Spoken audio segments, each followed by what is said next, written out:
नमो बुद्धाय। जय भीम साथियों। मैं लखनऊ से संघ मित्रा गौतम, लक्ष्य कमांडर भारतीय समन्वय संगठन लक्ष्य लखनऊ से। साथियों, नानक चंद्र रत्तू जी की लिखी हुई किताब डॉक्टर अंबेडकर के अंतिम कुछ वर्ष, इसके पन्ने मैं आपको पढ़ करके सुना रही हूँ पिछले कुछ दिनों से। और आज मैं इसी किताब का अध्याय 2 आपको पढ़ करके सुनाने जा रही हूँ। संविधान सभा में राष्ट्र निर्माण।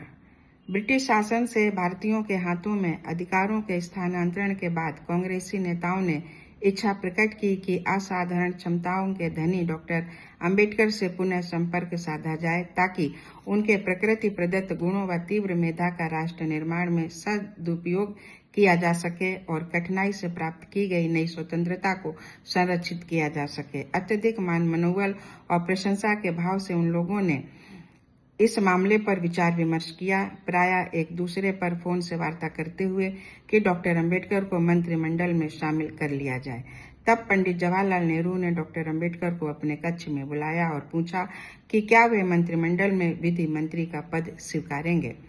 ये प्रस्ताव डॉक्टर अंबेडकर के सामने घोर आश्चर्य था। उन्होंने कहा, मैं विरोधी दल में था। अगस्त 1946 में अंतरिम सरकार के गठन के समय मुझे शामिल होने के अयोग्य व्यक्ति के रूप में पहले ही तिरस्कृत किया जा चुका है। मुझे ये सोचना पड़ रहा है कि ऐसा क्या हुआ कि प्रधानमंत्री को इस धारणा को बदलना पड़ा।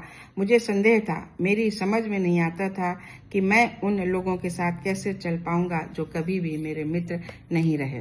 ये भी संदेह था कि विधि मंत्री के रूप में मैं उस कानूनी ज्ञान और तीक्ष्ण बुद्धि का स्तर कायम रख पाऊंगा या नहीं जो भारत सरकार के पूर्ववर्ती विधि मंत्रियों ने कायम रखा था। पर मैंने अपने संदेहों को दरकिनार कर दिया और ये प्रस्ताव स्वीकार कर लिया कि राष्ट्र निर्माण हेतु मांगे गए सहयोग से मुझे इनकार नहीं करना चाहिए। इस तरह अत्यधिक देशभक्ति के वशीभूत डॉक्टर अंबेडकर राष्ट्र निर्माण के लिए अपनी महत्वपूर्ण रचनात्मक व मर्यादित भूमिका के निर्वाह में पीछे नहीं रहे।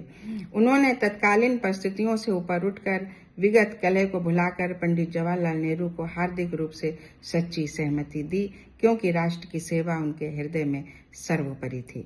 स्वतंत्र भारत के संविधान का प्रारूप तैयार करना। 29 अगस्त 1947 को संविधान सभा ने स्वतंत्र भारत के संविधान का प्रारूप तैयार करने के लिए प्रारूप समिति का गठन किया और डॉक्टर अंबेडकर उसके अध्यक्ष बनाए गए। स्वतंत्र राष्ट्र के प्रथम विधि मंत्री के रूप में उनका मंत्रिमंडल में प्रवेश और इसके बाद प्रारूप समिति का सभापति अध्यक्ष चुना जाना भारत के इतिहास में, दलित वर्ग और बौद्ध जगत के इतिहास में एक मील का पत्थर है। ये मजे की बात है कि जवाहरलाल नेहरू और सरदार पटेल चाहते थे कि इस काम के लिए सर आइवोर जेनिक्स को आमंत्रित किया जाए, जो अंतर्राष्ट्रीय ख्याति प्राप्त संविधान विशेषज्ञ थे और जिन्होंने कई एशियाई देशों के संविधानों का प्रारूप तैयार किया था। पर गांधी जी ने सुझाव दिया कि वे किसी विदेशी के विषय में विचार न करें, जबकि भारत में ही डॉक्टर अंबेडकर के रूप में एक असाधारण कानून व संविधान विशेषज्ञ मौजूद हैं। इस तरह स्वतंत्र भारत के संविधान के प्रारूप को तैयार करने का दायित्व डॉक्टर अंबेडकर के कंधों पर आन पड़ा। अंततः सदियों की देशी और विदेशी गुलामी के बाद भारत के लोगों को स्वतंत्र भारत के संविधान की रचना का अधिकार मिला। वास्तव में ये एक महान उपलब्धि थी। डॉक्टर अंबेडकर ने कोई कसर बाकी ना उठा रखी और प्रारूप तैयार करने में अपने मन प्राण अर्पित कर दिए। खराब स्वास्थ्य के कारण भी अपनी समस्त ऊर्जा को उसी दिशा में लगाए हुए बिना रुके हुए और प्रायः अकेले ही वे निस दिन काम करने में जुटे रहते थे। एक वीतरागी की भांति प्रतिदिन कई कई घंटों वे खुद को कैद जैसा कर लेते थे, चाहे वह संसद भवन हो या उनका एक हार्डिंग एवेन्यू का अपना निवास। कोई आराम नहीं, कोई मनोरंजन नहीं, यहाँ तक कि एक क्षण के लिए कहीं बाहर भी नहीं निकलते थे। संविधान का प्रारूप हर क्षण उनके मस्तिष्क व नस नस में बसा रहता था।